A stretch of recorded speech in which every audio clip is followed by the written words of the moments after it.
Okay, now let's go back in time. See what some OGs had to say about intellectual property rights. The philosopher George Wilhelm Hegel argued that intellectual property is an expression of an artist's being, put into a work of art. So they own it and have the right to control its use. David Hume argued people should own their own creations to encourage useful habits and accomplishments. This argument states that new ideas are necessary for society to prosper, and that without financial reward, our supply of new ideas might dry up. Another argument is that unless we pay for the property we need, the result will be greed and chaos, as people just take everything they can get. In the US, the founding fathers came up with the idea of copyright to stimulate new ideas and creations. But they also wanted to balance the rights of the artist with the people's right to enjoy their work. So they limited the length of copyrights and came up with some exceptions. We'll talk more about that.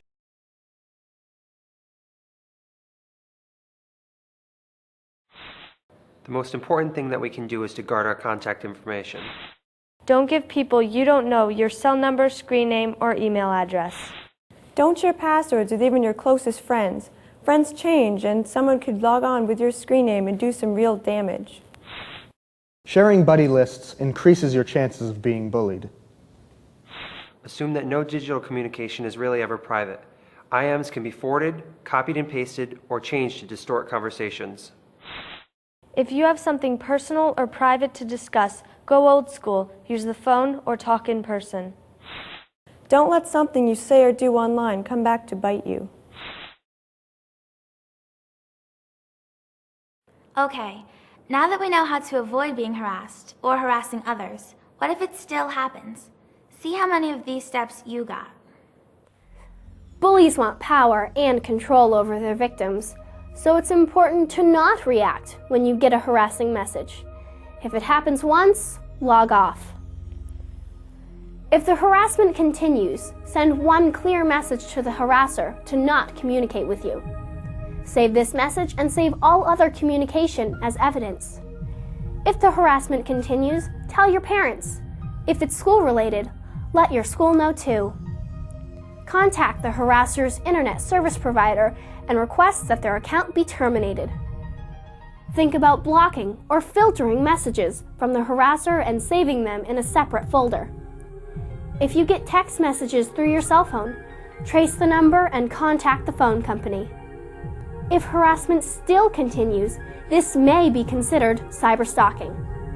If it becomes threatening or scary, call your local police department.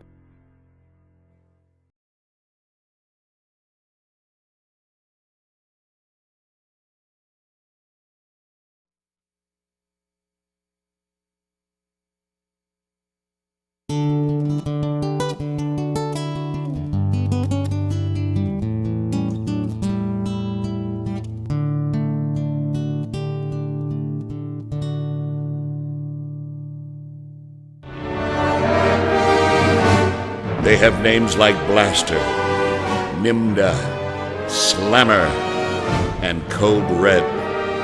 They come to your house uninvited and mess with your stuff. They move stuff around. They leave stuff behind. They steal things. And then they go to your friend's house and do the same thing all over again. They are malicious code. Malicious code coming soon to a computer near you. I see dead computers.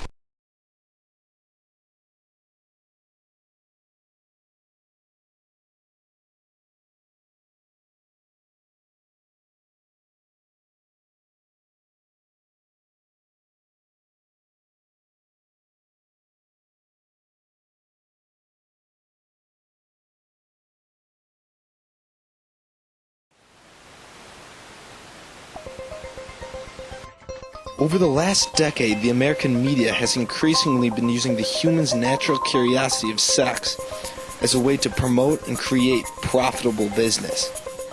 And at the heart of this business lies pornography.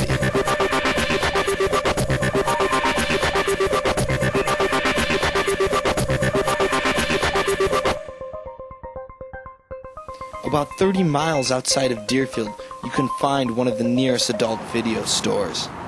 But stores like this may be an inconvenience for most people to enter. Adults may feel embarrassed or ashamed to enter one of these stores, and minors are not even allowed to be in one of them. However, now, as the internet is constantly growing, pornography is becoming more of a mainstream business. With over 270 million websites, porn is one of the easiest things to find on the internet. And also, people can access it privately in their own homes. With such easy accessibility to pornography, how many adolescents or teenagers are viewing it? I would say that of the kids at our school, probably 65% of them have watched pornography. I would say about 85% to 90% of the students at Deerfield High School have watched porn before. Those kids who've watched pornography, 90% of them are guys. If you went up to any guy at Deerfield High School and asked them if they've seen porn before, my guess would be that most of them would say they have seen it. With a generation of young people viewing porn, what could this potentially lead to? In the late 70s, a man by the name of Ted Bundy raped and murdered 12 young women. He was executed in 1997, but hours before his execution, he told a psychiatrist how pornography influenced his actions. My experience with pornography is that once you become addicted to it, you keep looking for more potent, more explicit, more graphic kinds of material until you reach a point where pornography only goes so far, where you begin to wonder if maybe actually doing it would give you that which is beyond reading or watching it. The Bundy case showed a direct connection between pornography and violence.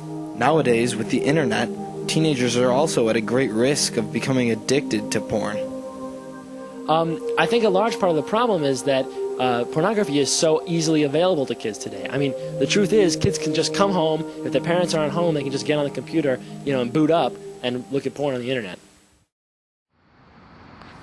Tom Cunningham is the youth director at the First Presbyterian Church of Deerfield, and he has encountered many kids who have had problems with pornography. I think the internet does play a major part in the amount of pornography viewed in the world today.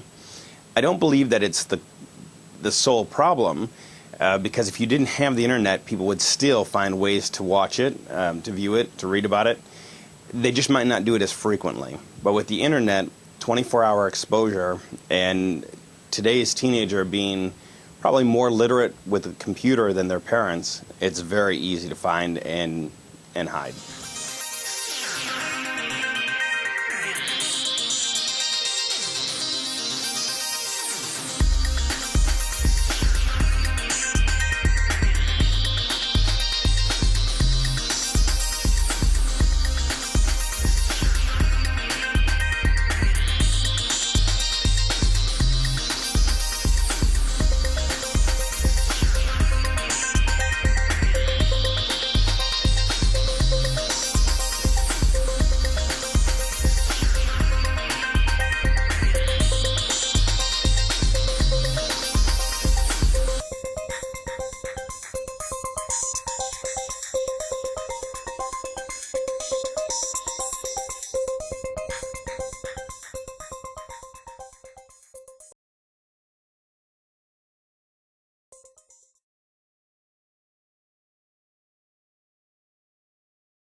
Sixth grade honor student at St. Peter's School in Danbury, Connecticut. After her parents divorced and her mother moved away, Christina came to live with her aunt, Shelley Riling. When Christina was 12, Shelley bought her a computer and felt secure, thinking her niece was safe at home online. But then when she started staying up till 11 o'clock at night, and once on a Saturday she was at 12 midnight, I thought she was watching TV and she was on the computer. I got a little concerned. On Friday nights, when she wasn't online, Christina liked to go to the mall with her friends. Shelley always picked her up promptly at 9. But when she arrived on the night of May 17th, there was no sign of Christina. In the first 10 minutes when she didn't show up, I was a little mad at her, because this was irresponsible. But then after 15 minutes went by, I started getting worried. And then after 30 minutes went by, I started getting very nervous. And by 9:45, my anxiety was sky high. Shelley called the Danbury police, who initially suspected Christina was a runaway. The detective turned to her computer for clues about where she might have gone. Christina's email revealed she had been seeing 24-year-old Saul Dos Reis, who lived with his wife in Greenwich, Connecticut. More importantly, she had plans to see him on May 17th, the night she disappeared. Danbury police arrested Dos Reis, and after intense questioning, he led them to a nearby neighborhood. There, lying face up in a stream, was Christina's body. She had been strangled. I met her talking. She popped in one day. We started talking. Dos Reis claims Christina instant messaged him first based on a mutual interest in fast cars, mentioned in his AOL profile. His screen name was Hot ES 300, the model of a Lexus automobile. Over the course of 4 weeks, they went from instant messaging to emailing, and then started talking on the phone. According to the prosecution, Dos Reis seemed to know Christina was a minor. Moreover, he had enticed her, telling her she was attractive and sexy and promising her gifts. Later, he asked for suggestive photos to show his friends. In one email, he wrote, "We definitely got to show them something wild, right?" A common approach, according to Detective Jim McLaughlin, who has studied predators for over 15 years. Offenders can listen to children. They respond to what they're saying. That feeds into that child's ego, and they can select kids as a result of those markers. They're looking for children with more technical knowledge than their parents, and especially for kids that don't seem to be listened to, don't have anyone in their lives that are willing to show them attention. And those are the children they're selecting online for victimization. A child or teen may hear a parent's warnings about predators, but not see that this applies to someone they know online. And the disturbing truth is that many young victims are not forced or tricked into in-person meetings, but go willingly. That's the whole idea of why we protect children. We recognize that children want to eat too much candy, they want to do all kinds of things that they're not supposed to do, but because they haven't reached a certain age, we protect them. In May 2003, Saul Dos Reis was sentenced to 30 years in prison for manslaughter and second-degree sexual assault, and an additional 40 years on federal charges, to be served concurrently. Most parents agree that the internet is an amazing resource that enriches our children's lives. So the solution to keeping our kids safe should not involve getting rid of our modems or DSL connections. Parenting is never going to be replaced by software. Good parenting is something that takes place every single day through communication and interaction with their own children to avoid the pitfalls of their being victimized over the internet. One of the safeguards we can take is to just be aware. For example, it pays to know the warning signs that your child may be developing an unhealthy online relationship.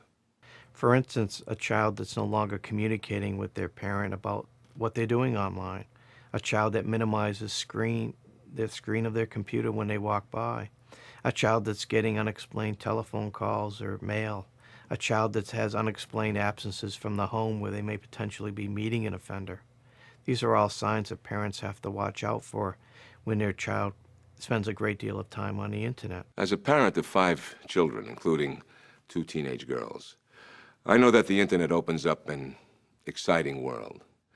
But I also know it's safest if our children use it in moderation. With iSafe education, youth empowerment, and especially with us parents as partners in their online experience, we can all help keep our kids safer on the internet.